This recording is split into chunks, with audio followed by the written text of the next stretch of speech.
Hello, everyone. Welcome back. I am so excited for today's episode because we're actually going to start a new series. And this series is going to be the fruits of the Spirit. And so, if you guys don't know, this is in reference to the greatest book in history. And this, you'll find the fruits of the Spirit in Galatians 5:22 through 23, and they are love, joy, peace, patience, kindness, goodness, faithfulness, gentleness, and self control. But today we want to actually do a deep dive into all these fruits of the Spirit, specifically for leadership and workplace culture. And so we want to start with love because I truly believe that love is the foundation for an impactful leader, and it is the foundation for a great workplace culture because it's an action, right? Like to demonstrate love, you just can't say, "Hope I love you," and they take you at face value. You have to live it out. And so, Hope, I would love to hear your just initial thoughts on leading with love when it comes to the workplace. How do you describe the impact or the actions of it? Yeah, great question because I think we don't always think of love in the context of work. We think nonprofits maybe will start like, oh yeah, you work for a nonprofit. Obviously, that's something you're passionate about. Thus, you love this thing that you're doing. But we don't always just go in with the spirit of love when we're, an accountant or in HR or a leader, right? And so when I think of love in leadership, I like to tell leaders to lead with your humanity.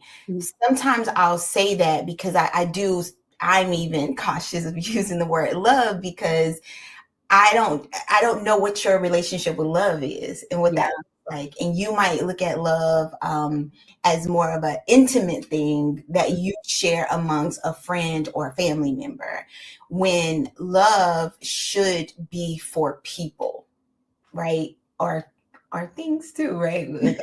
Or animals, because I love my dogs. But I kind of think it's just a mindset shift. It's I want to show up in love for people, no matter how I'm serving them, whether I'm at a company where I've said I have this skill in exchange for this money. I still want to show up in love. So as a leader, that's how I think of love. And I think that it's okay to give people permission to do that. We need more of it. We need more of it. And it is action. It's action. And I will get into kind of how we do that. But yeah, that's how I think of love. Yeah, like you said, it's not a feeling, it's an action, it's a choice. And I truly believe that it's leadership's superpower. I want to go into like defining love. You brought up a good point. Like it looks different for other people. So for me, I don't know why I do this, but sometimes I feel like I have to go opposite to have more clarity on what it is. So if I had to like define love in leadership, I know what it's not. And I've experienced working, unfortunately, with some clients that wasn't leading with love.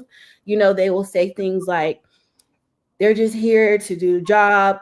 I don't care. We can get another person to do this thing. Yeah. They are not actively saying I have no love for my people, but if you don't have love for them, you make other people feel it. Mm-hmm. Um, it's kind of like a dismissiveness. Mm-hmm. It's not selfless. Like you have this like interior motive behind what you're doing. Yes, you pay them by all means. You're paying them to do a service, and it is an exchange of services. Yeah. But there's some things, and there's some areas you should lead with love. And so that's my way of kind of going back to the basics, like what is it not and how does it feel to be an employee, because we both were just employees at one time, and to have a manager that really didn't have a love for you or didn't really care about you, probably didn't know your name, just had that overall dismissive attitude towards you. And to think about love when you're a leader, if you don't have it or you're not conscious of it, you are displaying some type of emotion towards that employee. Like they are feeling something. And if they're going to feel something, why not it be love? So if you had to define, I know I kind of went the opposite way, whichever way you want to go with this, I would love to know, how would you define as a leader love and leadership? I would first start off with the attributes of what love has. So, love cares, love values, love respects, and love believes that that person, that thing is worth it. Um, I think that the reason you don't see it show up as much is because it does, to even do that, to have those attributes for people, which equals then love for them. We in the workplace, we're taught to look out for ourselves, so it Mhm, becomes a very selfish ambition, right? Like it's like, how do I make it to the top, and how do I look good for my leader, and how do I reach these numbers, and the person kind of gets lost. So I think how we measure whether or not we're showing up in love is to look at those attributes. If I value you, then I know about you. I yeah. know what makes you tick. I understand your goals. I understand where you'd like to be in the next 2 to 3 years. If I care about you, then I care about what you care about. Mhm, I may not agree with what you care about, but I do care about what you care about. So, if that's family, if that's, you're going through an adoption and, you need support in that area, you need to be off maybe more during that process. I care enough to do my due diligence to ensure that you're getting what you need to feel valued and to feel like I love you. And I also think the flip side of that is love is accountability. I mhm, think that love holds people accountable. And I would say that if you, a true sign of honestly not loving your people is not holding them accountable, because what ends up happening is they aren't reaching their full potential. And mhm, remember, the attributes is caring. Do you not care that they're reaching their full potential? Do you not care that they understand correction, right? Love corrects you.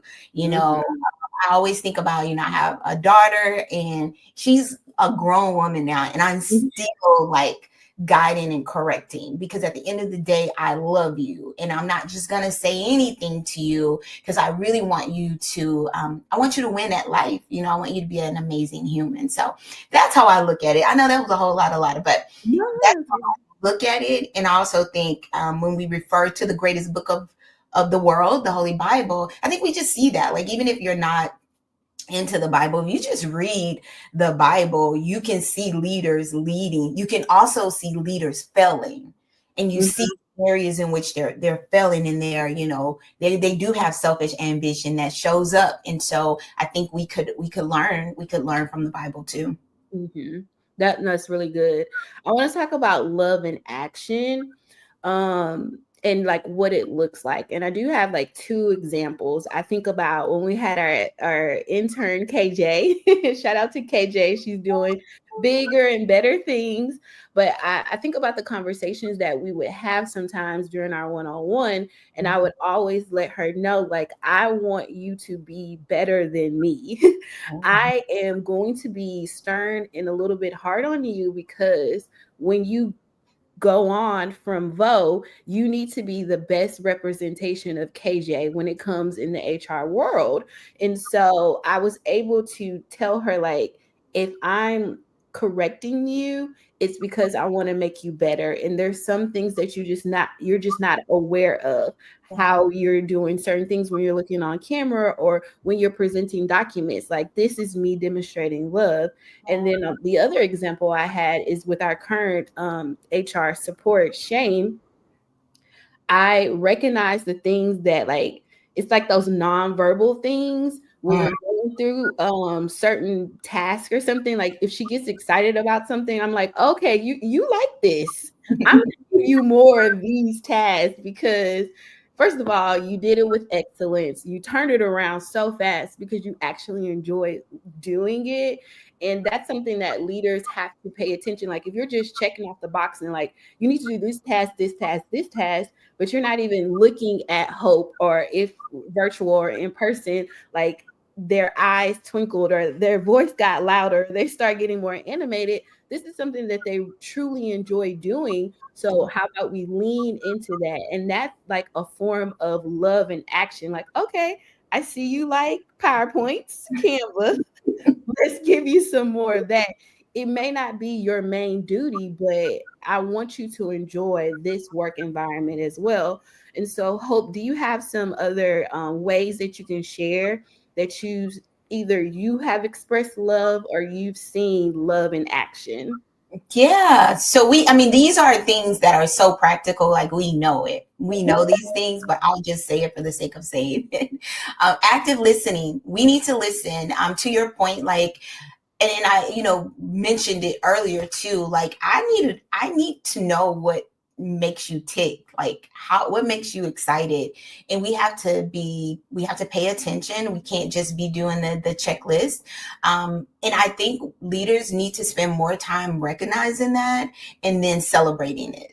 Like, maybe the full project isn't done, but maybe this piece is, and they've done a phenomenal job thus far. So let's show love for them, show them that we understand that you've contributed to this, and we want to say how outstanding it was, not just because it was your job, because we all know as leaders it could have been done wrong.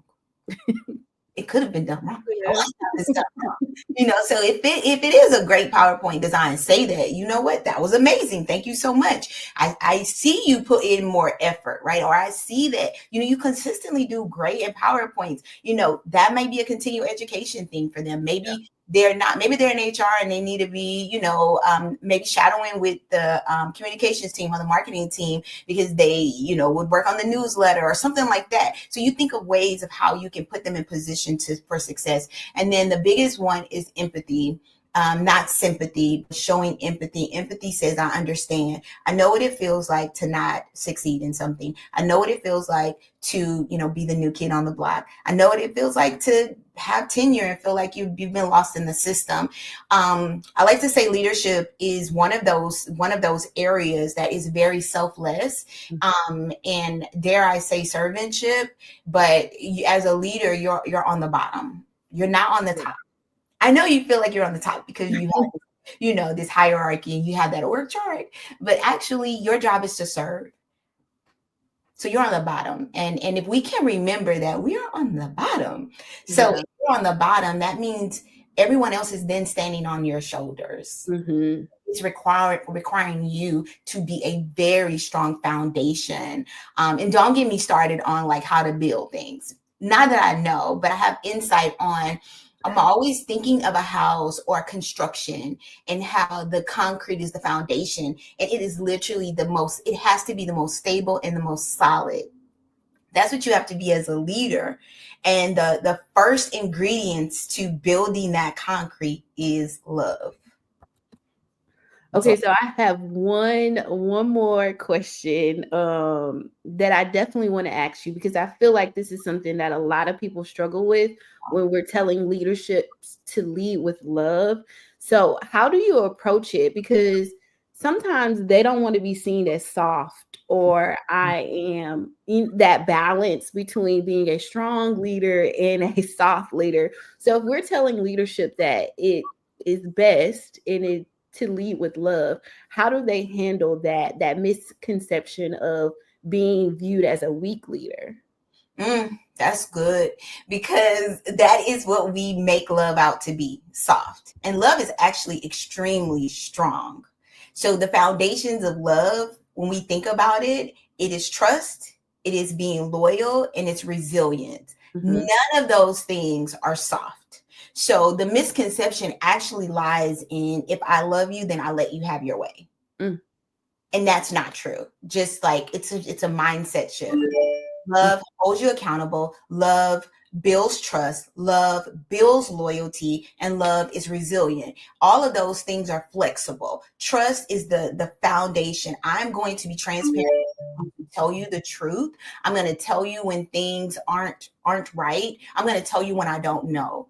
I'm going to gain your loyalty because I am going to be loyal to you. When I'm going to show up when I say I'm going to show up, I'm going to do the things I say I'm going to do. And then resilience comes when things come. I'm not going to always dump on you. I'm going to understand. I'm going to be like that tree that just kind of, it doesn't break. It just bends.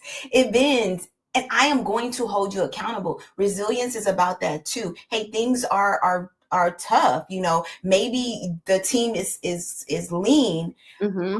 Need you to flex in this moment, in this season, as we're going through, reconstruction or change management. So I think it's more like, it's not soft, it's actually you being firm. So let's look at love and leadership as being firm, and it's a support. You can't be a good leader without love.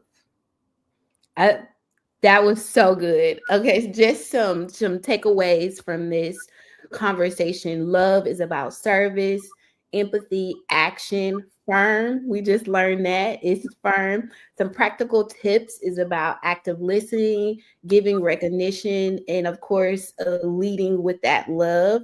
Some highlights is that when leaders love well, they inspire others to give their best, and it's not just for the company, it's for each and every person, because we spend a lot of time at work, so we want to make sure that everybody is doing their best. um that is all for this week. Thank you guys for listening. We will see you next time to go to the next fruit of the spirit, which is joy. So that will be a great conversation. Bye. Going.